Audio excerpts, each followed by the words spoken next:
पुलाव बनवण्यासाठी लागणारे साहित्य बघा, अद्रक लसणची पेस्ट आणि कोथिंबीरची पेस्ट, कांद्याची पेस्ट करून घ्यायची आणि 2 कापलेले टोमॅटो घेतलेत मी इथं, आणि पुदिन्याचा पाला, हिरवी मिरची घेतली आहे जाडवाली, कोथिंबीर घेतलाय धुवून थोडासा, दही घेतलेलं आहे थोडं, आणि एव्हरेस्टचा चिकन मसाला घेतलेला आहे।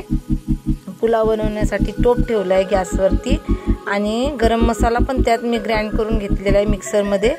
बघा, थोडासाच करायचा, ग्राइंड जास्त नाही करायचा। त्याच्यानंतर चिकन चांगलं धुवून घ्यायचं। चिकन 2-3 पाण्याने धुतलेलं आहे मी। त्याच्यानंतर चिकन टोपात टाकायचं, थोडंसं किंचित थोडंसं तेल टाकून चिकन टोपात टाकून द्यायचं आणि परतून घ्यायचं थोडंसं 1-2 मिनिट। ते परतून घेतल्यावर मग त्यात टाकायची अद्रक लसण आणि कोथिंबीरची पेस्ट। त्या पेस्टला चांगलं चिकनमध्ये मिक्स झालं पाहिजे, चांगलं हलवत बसायचं आणि त्याला एकजीव करून घ्यायचं पूर्ण, कारण स्लो फ्लेममध्ये शिजवायचं आहे आपल्याला, कारण जास्त पॉवर वाढवला गॅसचा की ते जळून जाणार। त्यात टाकायचं आपलं थोडंसं तेल आणि गरम मसाला ॲड केला आहे मी त्यात। तेल पहिले नाही टाकायचं, नंतर टाकायचं। आणि हे बघा, गरम मसाला मिक्सरमधून ग्राइंड केलेला थोडासा टाकून दिला आहे, त्यात जास्त नाही वापरलेला आहे मी, त्याच्यामुळे ते पूर्ण असं तेल दिसते। आणि त्या तेलात गरम मसाला आणि अद्रक लसणची पेस्ट होऊ द्यायची आणि झाकण ठेवून द्यायचं। त्याच्यानंतर ते झाकण 2-3 मिनिट ठेवल्यावर त्यात टाकले मी कांद्याची पेस्ट आणि हिरवी मिरची, ते पण पूर्ण परतून घ्यायचं चांगलं मस्त। त्याला पण 1-2 मिनिट शिजायला लागणार, त्याला शिजू द्यायचं 1-2 मिनिट चांगलं, कारण मिक्स झाली पाहिजे पेस्ट पूर्ण चिकनमध्ये।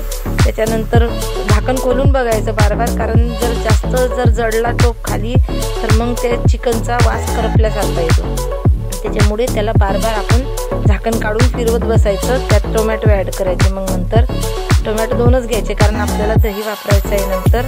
तर 2 टोमॅटोज कापले मी मोठेवाले, आणि ते पण चांगलं परतून घ्यायचं चिकनमध्ये झालं पाहिजे ते। त्या स्लो फ्लेममध्ये चिकन पण शिजते आणि मसाला पण छान भाजला जातो त्या तेलामध्ये। त्याच्यानंतर मग ते फिरून झाल्यावर त्यात आपण आता झाकण ठेवून थोडा वेळ 2-3 मिनिट त्याला शिजू देणार आहे त्या टोमॅटोला। त्याच्यानंतर झाकण काढून बघायचं, थोडासा पुदिन्याचा पाला धुवून टाकायचा त्यात, मी ऑलरेडी धुवून ठेवलेला होता आणि तो ॲड केला आहे त्याच्यात। मग नंतर वापस त्याला एकदा चम्मचने फिरून द्यायचं, कारण तो पुदिन्याचा पालाचा वास खूप छान येतो, तेव्हाच बिर्याणी किंवा पुलाव चांगला होतो त्या पुदिन्याच्या पाल्याने।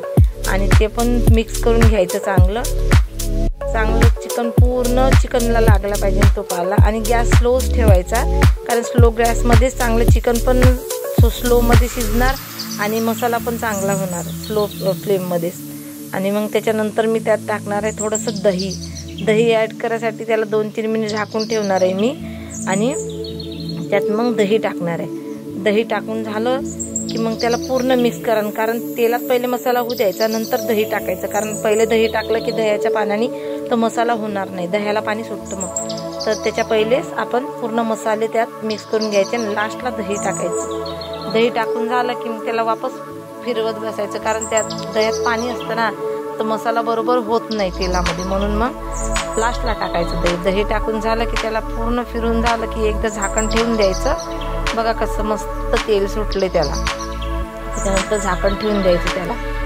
बघा किती छान। मग त्यात तांदूळ ओतायचे, मी साधा तांदूळ वापरलेला आहे, तो घरी होता, तो बासमती नाही आणलेला आहे, कारण वेळेवर आमचं ठरलं बिर्याणी बनवायचं। आणि त्याच्यानंतर मग ते तांदूळ त्यात धुवून टाकायचा, मस्त मिक्स करायचं, हवं तेवढं पाणी टाकायचं आपल्याला, जेवढं तांदूळाला लागते तेवढं, आणि वरून कोथिंबीर आणि एव्हरेस्टचा चिकन बिर्याणी मसाला टाकून द्यायचा त्याच्यात, कारण मी गरम मसाला थोडाच वापरला आहे म्हणून मी हा मसाला वरून ॲड करते।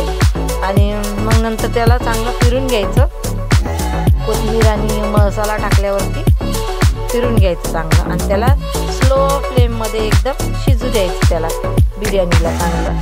फास्ट नाही करायचा गॅस, फास्ट केला की मग खालून भात जळणार आणि वरून तसंच कच्चा राहणार तो, त्याच्यामुळे तुम्ही स्लो फ्लेममध्ये बिर्याणी शिजू द्यायची। बघा किती छान बिर्याणी झाली। आता पुलाव पण म्हणतात याला, मी पुलावसारखा केला, आमच्या गावी असाच पुलाव बनवतात आम्ही, छान लागतो खायला पण। बघा किती छान दिसतोय पुलाव, चिकन पुलाव। तुम्ही सांगा कमेंटमध्ये तुम्हाला कसा वाटला, आणि बनवून बघा, छान आहे।